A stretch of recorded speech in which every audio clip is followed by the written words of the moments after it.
சோலை காமராஜ் அப்படின்னு சொல்லிட்டு ஒருத்தர் கேட்டிருக்காரு. இது வந்து பாலாஜி ஆன்சர் பண்ணுவாரு. சோலை காமராஜ் நீங்க சொன்ன மாதிரி 2 months சர்ச் பண்றீங்கன்னு சொல்லிட்டீங்களா? ஸோ நான் ஒரு எக்ஸ்ட்ரா டிப் என்ன கொடுக்குறேன்னு பாத்தீங்கன்னா, இப்போ நீங்க என்னென்ன கம்பெனிஸ்ல நீங்க அப்ளை பண்றீங்களோ, இப்போ எய்தர் சர்வீஸ் பேஸா இருக்கட்டும், ப்ராடக்டா இருக்கட்டும், நீங்க ஃபர்ஸ்ட் என்ன பண்ணணும் அப்படின்னா, நீங்க அப்ளை பண்றப்போ அவங்க ஜாப் டிஸ்கிரிப்ஷன் ஒன்று கொடுத்துருப்பாங்க. ஸோ நீங்க அதை கொஞ்சம் நீங்க செக் பண்ணி பார்க்கலாம்.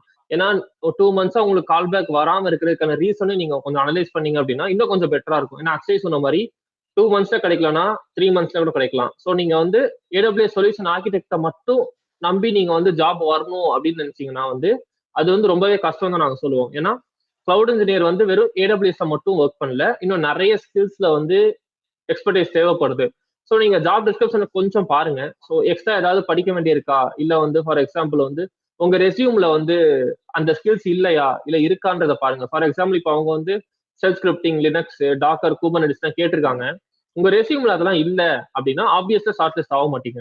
ஸோ அப்ப நீங்க என்ன பண்ணலாம்னு கேட்டீங்கன்னா, நீங்க இருக்கிற கம்பெனில இப்பவே இன்னும் கொஞ்சம் இருக்கலாம், இருந்துட்டு அந்த ஸ்கில்ஸ் எல்லாம் வந்து நீங்க சைட்ல படிக்க ஆரம்பிக்கலாம். படிச்சுட்டு அதெல்லாம் உங்க ரெஸ்யூம்ல போட்டுட்டு அக்ஷய் சொன்ன மாதிரி உங்க லிங்க்டின் ப்ரொஃபைல் இது ரெண்டுமே வந்து ரொம்ப இம்பார்ட்டன்ட்ங்க, ரொம்ப கீ பாயிண்ட். ஏன்னா இப்ப நிறைய பேர் வந்து எங்கள்கிட்ட அப்ராட் ஆப்பர்ச்சுனிட்டி இல்ல இங்கே பெரிய பெரிய பேக்கேஜ் எப்படி போறீங்க, இல்ல அக்ஷய் நீங்க எப்படி ஆன்சர் போறீங்கன்னு கேட்டாங்க. ஏன்னா அதுக்கு ஒரே ஆன்சர் தான் நான் சொல்லுவேன். ஒண்ணு கன்சிஸ்டன்சி, அக்ஷய் சொன்ன மாதிரி. இன்னொன்னு அவர் கன்சிஸ்டன்டா இருக்கேன், நான் நிறைய படிச்சிருக்கேன்னு எப்படி வந்து மார்க்கெட் பண்ணுவாரு. ஒன்னு ரெஸ்யூம்ல நல்லா அவர் வந்து வெயிட்டா வச்சுக்கலாம். இன்னொன்னு வந்து லிங்க்டின் ப்ரொஃபைல வந்து எவ்வளவு நல்லா வச்சுக்கிறோமோ, எவ்வளவு ப்ரொஃபஷனலா வச்சுக்கிறோமோ அந்த அளவுக்கு ஆப்பர்ச்சுனிட்டிஸ் வந்து கம்பெனிஸே உங்களை தேடி வருவாங்க.